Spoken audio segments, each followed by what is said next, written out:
We received a chilling account from a brave individual who endured a harrowing encounter with enigmatic beings from another world. In this video, we delve into the spine-tingling story of their abduction and the shocking twist that left us questioning the nature of such abductions. I hope this letter finds you well. I wanted to share an experience with you, something that happened to me one fateful night that still sends shivers down my spine whenever I think about it. It was a late weekend night, and I found myself driving down a desolate stretch of road surrounded by farms and dense forestry. The full moon bathed the landscape in an eerie silver glow, and I was deep in the heart of nowhere. As I continued my journey, I noticed an unusual light in my rearview mirror. At first, I dismissed it, thinking it was either another vehicle or the radiant full moon casting unusual shadows. However, my unease grew when a sharp beam of light suddenly engulfed my car. Panic coursed through my veins as my vehicle began losing power, the engine sputtering to a halt, and every electrical system shutting down. With trepidation, I stepped out of my car to investigate the source of this mysterious light. What I encountered next would defy all reason and logic: a flying saucer, yes, a UFO. The sight was unlike anything I had ever seen. It had landed right in the middle of the road. My heart raced as I watched in awe and terror as three small gray beings emerged from the craft. I know this might sound unreal, but the experience was real and simply terrifying. These beings were small, no taller than 3 feet, with slender bodies and a gray complexion. Their heads were disproportionately large, featuring oversized pitch-black almond-shaped eyes that shimmered with an otherworldly intelligence. They only had the slightest of noses and what seemed like slits for ears. Their mouths were also subtle lipless slits. Their fingers were long and delicate. These small but scary beings were clad in sleek, form-fitting bodysuits that bore an eerie jet-black hue. The fabric seemed to adhere closely to their diminutive frames, emphasizing their slender and otherworldly appearances. These suits appeared to be made of a material unlike any I had ever encountered, possessing a peculiar sheen that hinted at an advanced and unfamiliar technology. The texture of the suits had an almost metallic quality to them, adding to the otherworldly aura that surrounded these beings. It was as if these beings, dressed in their enigmatic black suits, were emissaries from a realm that defied human comprehension, leaving me with more questions than answers. As they approached me, walking with an uncanny grace, I felt a strange sensation wash over me, as if they were communicating with me through some form of telepathy. They moved in unison, their movements fluid and synchronized. Without uttering a word, they conveyed a sense of urgency, gently guiding me toward the entrance of their craft. It was as if they had the ability to exert control over my actions, making resistance futile. The hypnotic spell they cast upon me left me with no choice but to follow their lead, stepping through the metallic threshold of their enigmatic vessel and into an entirely new and unsettling reality. Inside the alien craft, I found myself in a room that defied any earthly description. The walls seemed to be constructed from a seamless silvery metallic material, casting an otherworldly shimmer across the entire chamber.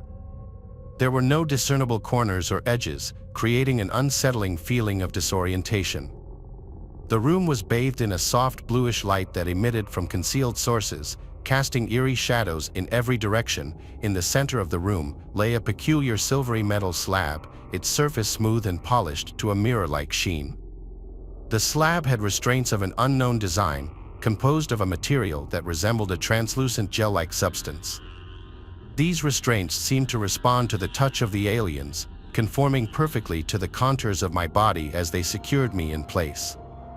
It was as if the slab itself was a living entity, adapting to their will. Surrounding the slab were an array of strange and intricate instruments, unlike anything found in human technology.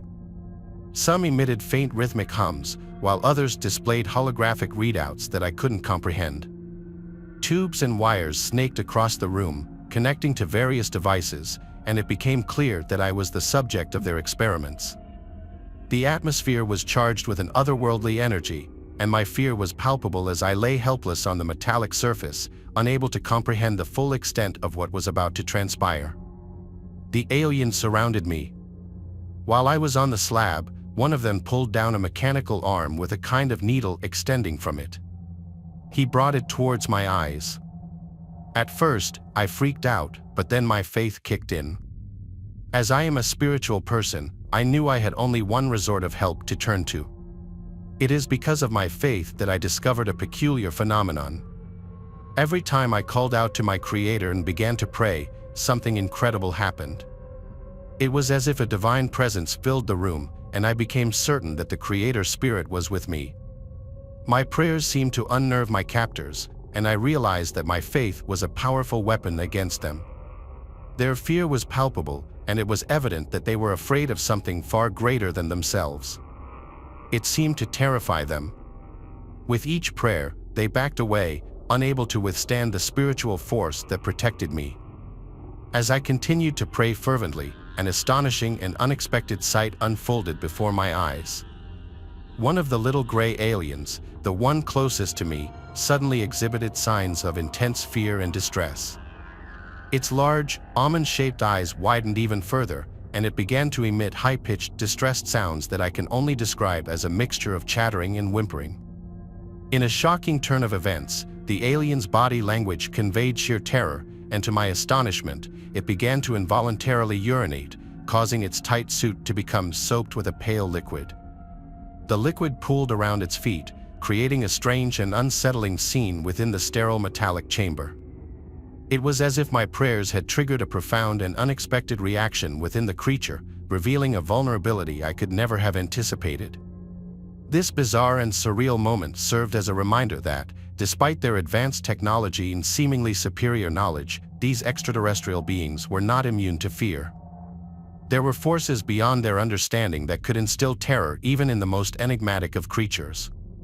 It was a turning point in my harrowing ordeal, as I realized that my faith had the power to influence and protect me in ways I could never have imagined. In a twist of fate, they eventually released me, dumping me by the side of the road not far from where they had abducted me. As I watched their craft disappear into the night sky, I couldn't help but feel a profound sense of awe and gratitude for the divine intervention that had saved me from an unimaginable fate. This experience has forever changed my perspective on the mysteries of the universe. It serves as a reminder that even in the face of the unknown and the terrifying, there is a force greater than anything we can comprehend, a force that shields us from the darkest of terrors if we turn towards it.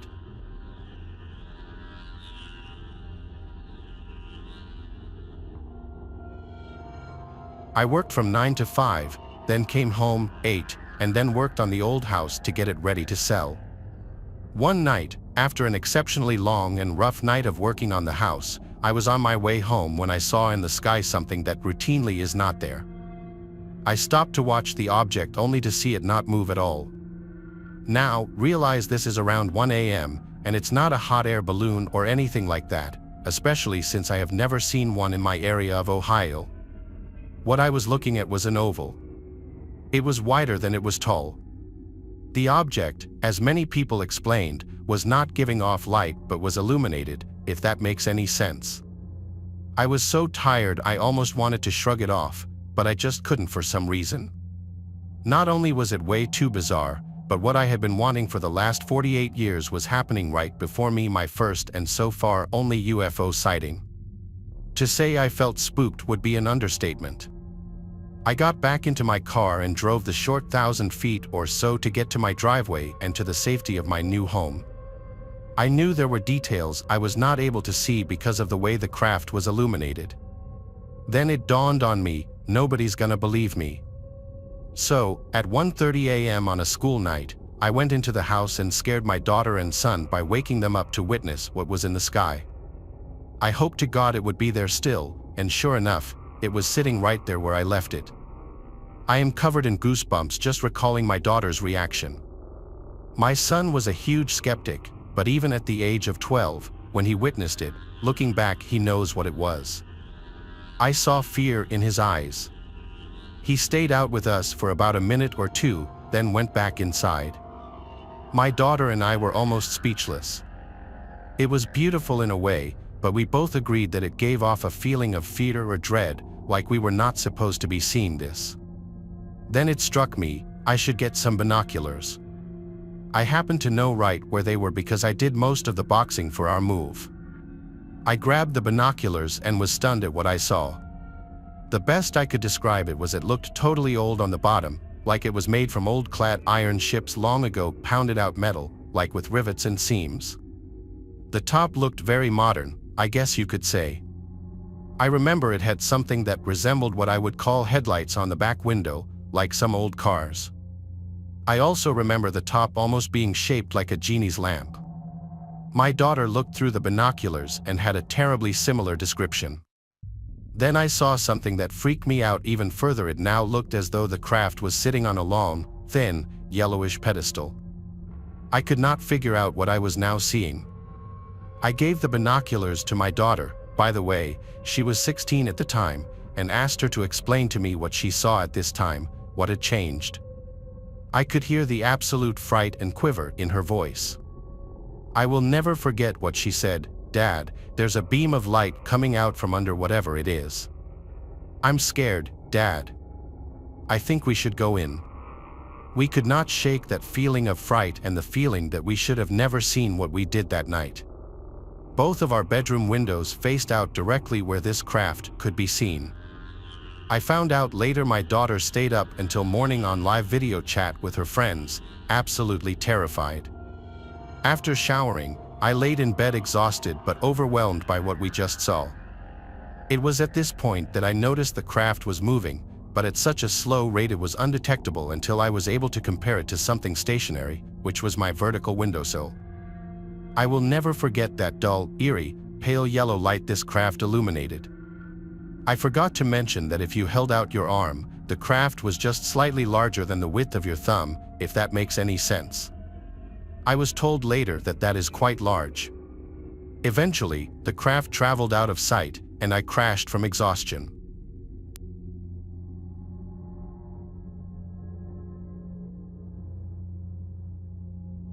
I faced a grim battle with a rare blood cancer, one that offered little hope for recovery.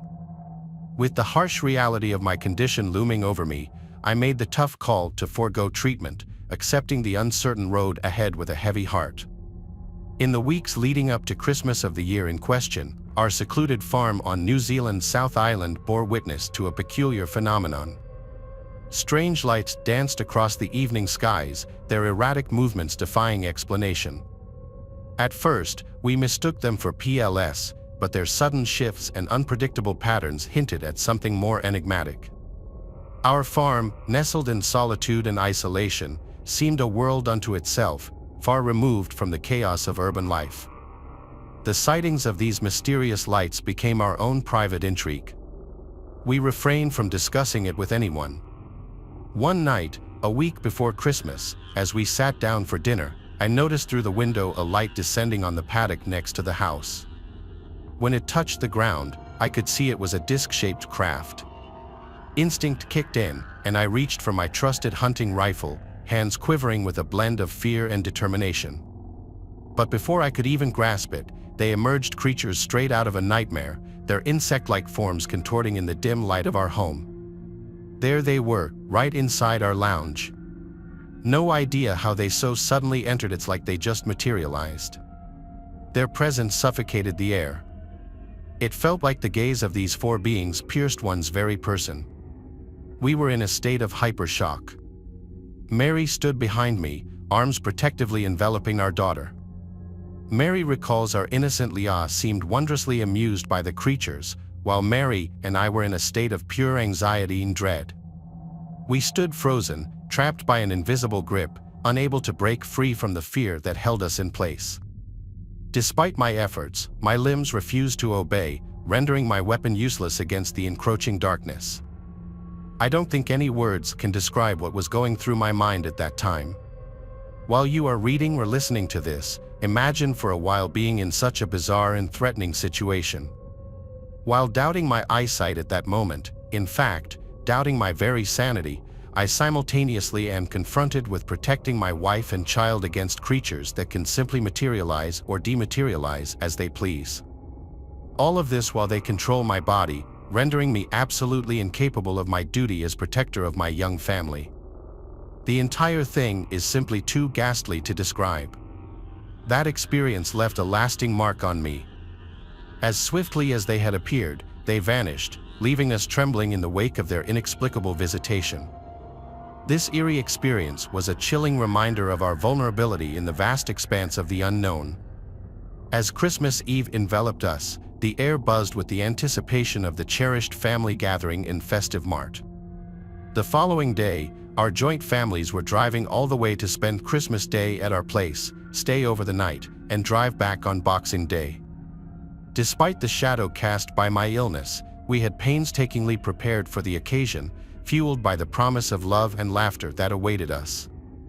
Mary, ever the embodiment of resilience, orchestrated the culinary symphony in the kitchen with practiced finesse. The aroma of roasting turkey and freshly baked pies wafted through the air, a tantalizing preview of the warmth and joy that awaited us on the morrow. Yet beneath the facade of holiday jubilation lurked a solemn reality, a truth I had grudgingly come to terms with. This would be my final Christmas, a poignant reminder of life's transience and the relentless march of time. The events of the previous week were still on our minds, but as it caused no harm except for freaking us out, we decided that we would not let it feature in our thoughts for the next few days. If only it was going to be that simple. As the night wore on and darkness blanketed our home, a disturbance shattered the tranquility. I jolted awake, a sense of disquiet creeping through me like a silent specter in the night. Emerging from the comfort of my bed, I stumbled into the enveloping darkness, my heart pounding like a drum in my chest. As I bore witness to a sight that terrified me, one of those very same otherworldly creatures was in our house. As I stood in the hallway, I saw it slipping into Leah's room like a phantom in the night. It seemed not to notice me, or maybe it was simply not bothered by my presence. Fear spurred me onward, my footsteps resounding through the silent corridors as I hastened to my daughter's side, only to find her bed and room empty. They had taken her, but how? Panic seized me. I grasped for the phone, desperate for aid in the face of the unknown, but fate, it seemed, had different plans. The telephone lines remained eerily silent, they were dead. The familiar hum was replaced by a chilling stillness beside me. Mary stood, her features etched with a blend of fear and disbelief.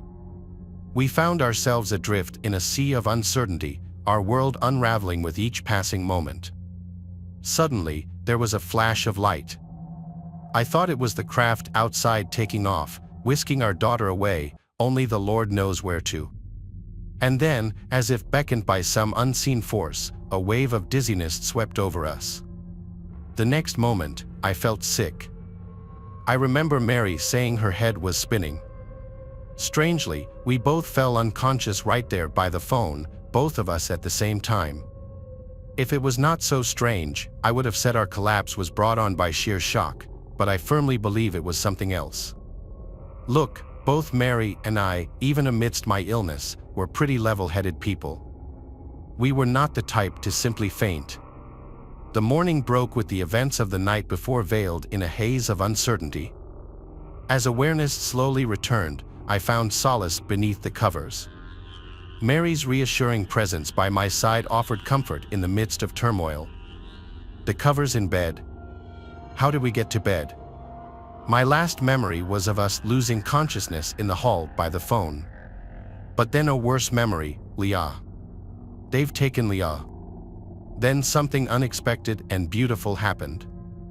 A sweet, innocent voice beckoned us from our slumber, drawing us to the warmth of the lounge.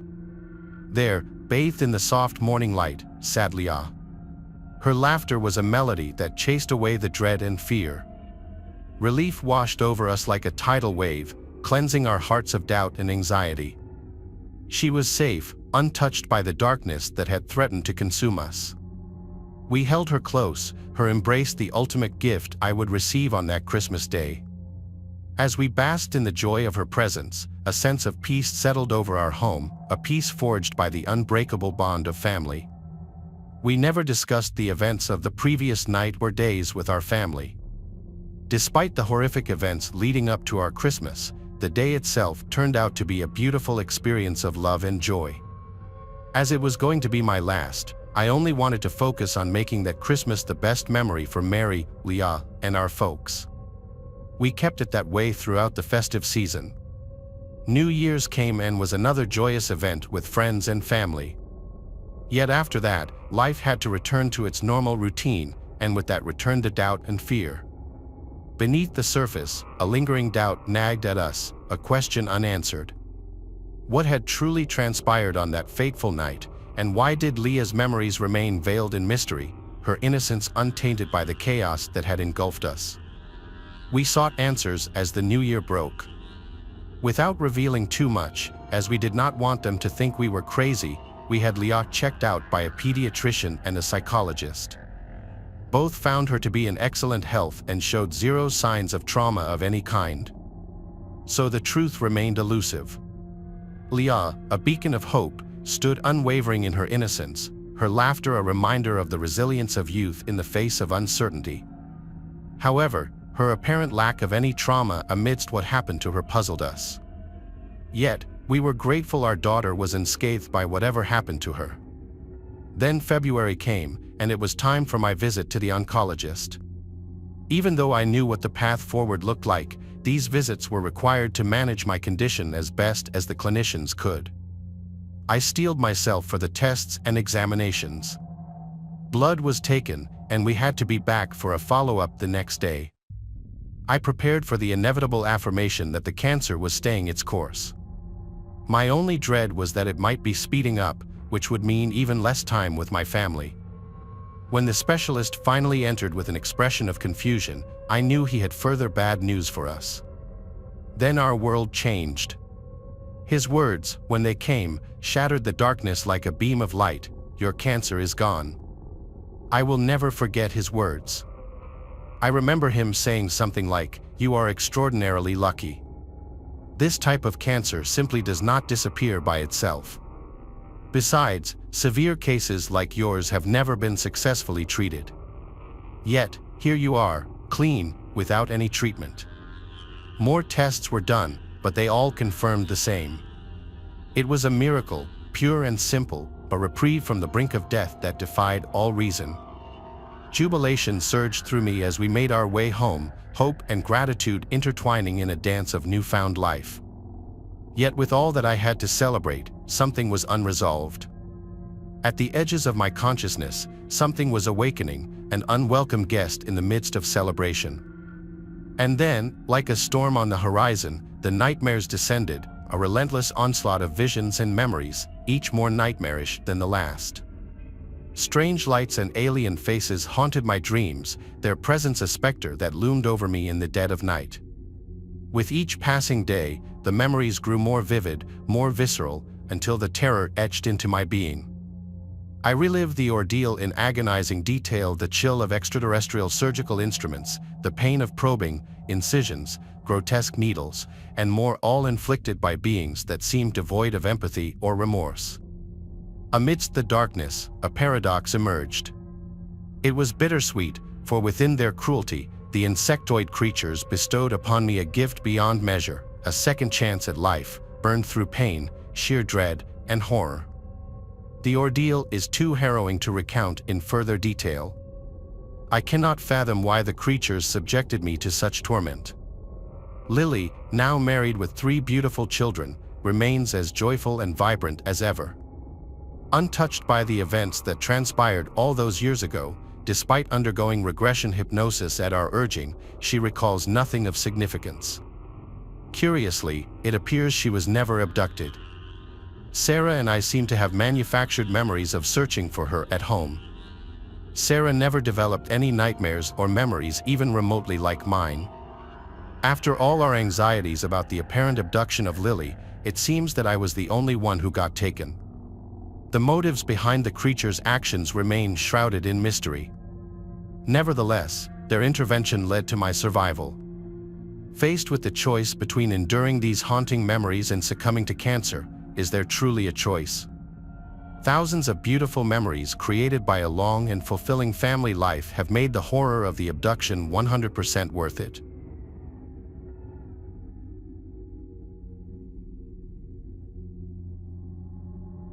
My island on June 28, 1947, Captain Tony, who worked as a harbor patrolman officer in Ireland, was on patrol with his 2 rookies, his son, and his dog.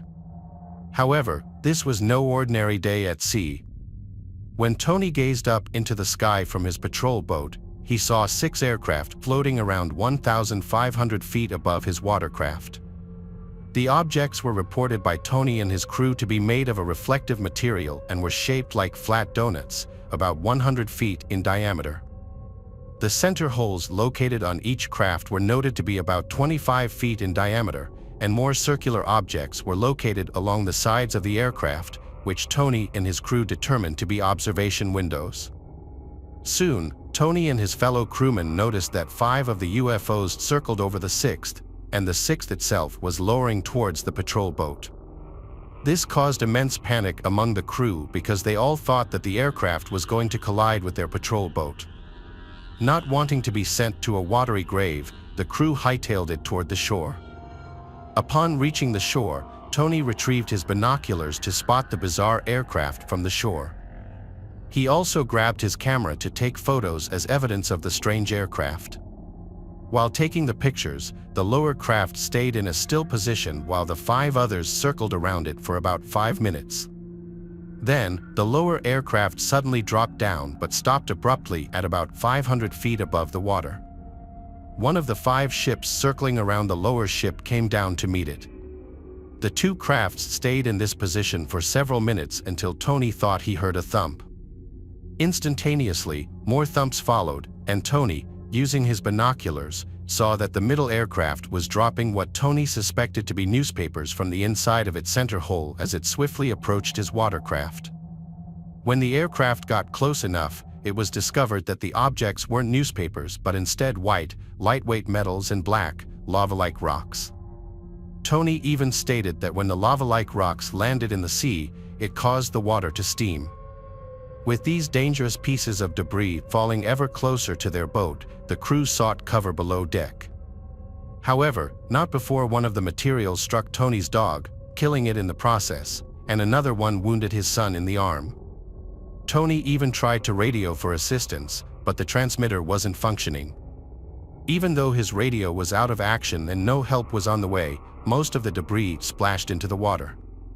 Soon after the raining of metals and rocks, the airships rose up high into the sky and zoomed westward together. The crew then exited the lower deck and examined the boat for any damage. Luckily for the crew, the boat was hardly damaged, and they set sail back to their dock, lowering the dog over the side and into the water in the form of a burial at sea. Upon docking, Tony took his son to the hospital so that his wounds could be treated and afterwards explained the incident to his boss, Mark, who didn't believe Tony. When the photos Tony took of his patrol were printed and examined, the strange airships Tony had informed him of and showed him in the now-developed photos were compared and believed to be film noise and damage caused by radiation. Not wanting to shy away from proving the incident's authenticity, Tony returned to island to collect rock samples in hopes of finding the ones dropped from the middle aircraft that he had encountered during the incident. Tony reported that while he did this, he spotted one of the aircraft hovering above him as if it were spying on him. He eventually gathered the rocks and was preparing to show them to his boss the next day. But when that day came, he was visited by a small, pale man in a black suit. The man suggested that the pair of them should get breakfast together, to which Tony agreed. So, he followed the stranger to a restaurant.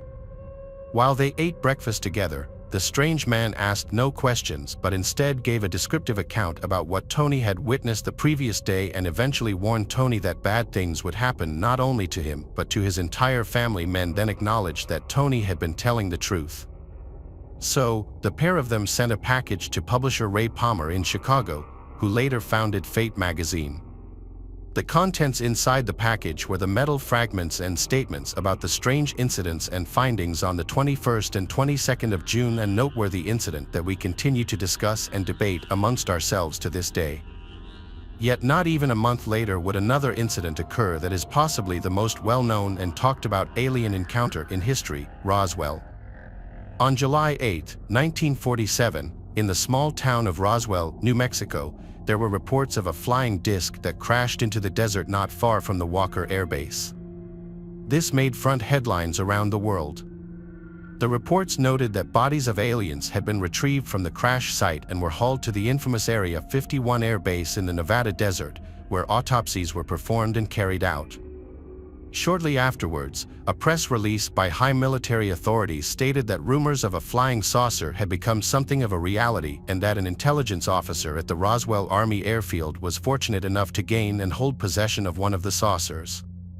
This statement sent newspaper reports of the incident around the world insane, and news headlines of this Roswell flying saucer were everywhere. However, just 24 hours later, that high military authority changed their story, stating that they had made a mistake and that the flying saucer was actually, in fact, a weather balloon. Unbelievably, the public appeared to have accepted this explanation, and very little was said about the Roswell incident for many years afterwards. It wasn't until the late 1970s when some military personnel involved began to speak out about what happened all those years ago, and ufologists, as well as conspiracy theorists, went into overdrive, thus developing the Roswell case into the incident as we know it today. One of the first military personnel to speak out about the Roswell UFO incident was Major Jesse Marcel. He was one of the 2 military personnel sent to investigate the crash site. The other one who was with Major Jesse Marcel was Sheridan Cavett, who had always claimed that he wasn't even there. Major Jesse Marcel described how large amounts of metallic debris were scattered all over the area, so the craft had obviously hit the ground at a high speed. He stated that it was clearly not a weather balloon, aircraft, or missile because he recovered fragments from the crash and described seeing hieroglyphic types of writing painted on it. The metal was also reported by him to be light, thin as paper, but incredibly strong and hard, which was unlike anything he had ever seen in his career and life before. He also helped answer the question as to where the fragments were taken by simply saying not only did they have the one he analyzed but others as well, which are being kept well preserved in a military installation somewhere. Marcel's story doesn't end there, however, because later in life he told his expanding family about his investigation at Roswell. According to his grandson, my grandfather Marcel would privately share details of his experiences with the entire family. And when I was a kid, basically around the dinner table, he told us how he was the head of intelligence and lead investigator of the 509 bombing group. He would talk about it with people, continuously asking a multitude of questions about the Roswell UFO incident. The National Security Agency published a report in 1994, a staggering 47 years after the initial incident, which stated that the alien bodies supposedly recovered from the crash site were, in fact, just life-sized test dummies. Many saw this as the government just trying to dig itself out and cover up the situation, which only continued to fuel conspiracy theories. Lots more witnesses came forward and spoke out about the Roswell UFO incident, including a photographer who claims that he was asked if he could photograph the crash site. He explained how he was asked to take photos inside a dark-tinted area, where he observed 4 identical bodies with humongous heads and shadowy skin. After taking the pictures, he was debriefed and ordered to forget everything he noticed at the crash site. But then a witness more credible than everybody else combined spoke out just before he passed away in 2005. His name was Lieutenant Walter Haut, the man who published and released the original weather balloon report back in 1947. Before his passing, he wrote and left a sworn affidavit in which he claimed that the weather balloon story was a cover-up for the UFO that had been successfully recovered from the crash site. He also confirmed that he had seen dead alien bodies in this still widely debated Roswell UFO incident. With these 2 incidents raising so much speculations and questions, one might ask if we will ever know what went on. However, as the years fly by and as the people who were involved or witnessed these incidents pass away, we are really only drifting further away from the inevitable answer. So until the government sheds light on this mystery or the next incident does that for us, we can only continuously marvel at the fact that these 2 instances combined have been not only the gateway to extraterrestrial debates as we know them today, but also might just be the biggest government cover-ups in history regarding human contact with alien and otherworldly beings. Though these 2 events are the most widely renowned encounters with extraterrestrials, thousands of encounters have been reported throughout the world to the present day. I never told anyone this story because I never thought they would believe me. I was home alone one evening and had gone to sleep for the night. I lived with my significant other and 2 indoor cats, but she was out of state traveling for business.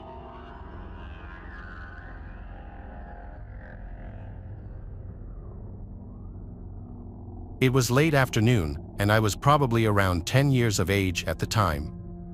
I was on my way home from my school football when I realized an odd man was walking along my street. At first, I stopped walking and examined the man for a moment. There was something about him that just did not sit right with me, the way he moved, the way he looked, the way he was looking at things in such definitive detail. I could not really put my finger on it. All I knew was that his presence made me feel extremely uncomfortable. I went and sat behind a car so he could not see me, and I waited for a few moments as he walked into somebody's driveway out of view. I ran back to my house, which was only a few doors down. It did not take me too long to reach my driveway. However, when I stepped onto my driveway, I felt like I was being watched. I did not look back. I rushed into my house to tell my mom and grandparents what I had just seen. Of course, they just brushed it off and made an excuse for it to not be some kind of alien man. I could not be bothered to stand around and try to convince them, so I went up to my room and stared. I stared out the window for a while, and then there they were. My window looks out into the driveway, so I could see him clearly. He was tall, maybe 6'5" or so, and extremely skinny. His neck was abnormally long, and his shoulders were narrow. He wore a white sports jersey and a pair of baggy jeans. The top of his head was large and veiny. Overall, he was a weird-looking person. I bolted downstairs with the most intense adrenaline rush I had ever had to tell my family. Out of breath, I stuttered out my words, and they walked out into the living room to take a look for themselves. My mom's face turned pale as she stared into the eyes of the person who was now stood up right against the living room window, so close, in fact, that you could see the condensation from his breath on the glass. He gently pulled up a notebook from his pocket and started writing. As this happened, everything was quiet, and everybody was frozen in place. It was the eeriest atmosphere I have ever experienced. A few seconds passed, and he finished taking his notes. He strolled back to the driveway. Still pale, my mom turned to me with an expression of terror and complexion. The only thing we knew to do from here was to contact the police, which we did. However, they looked for this man all over the neighborhood and could not find him anywhere. Overall, this experience has probably been one of the most bizarre and terrifying I have ever had. I am hoping someone can help me figure out what happened here. I'm hoping somebody can tell me who or what this thing was. I've read a lot of things online, and this sounds a lot like abductions I've heard in the past. Luckily, I didn't get abducted, but what do you guys think?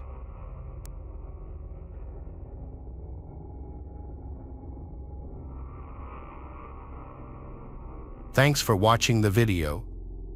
Subscribe to the channel and turn on notifications to watch the latest videos.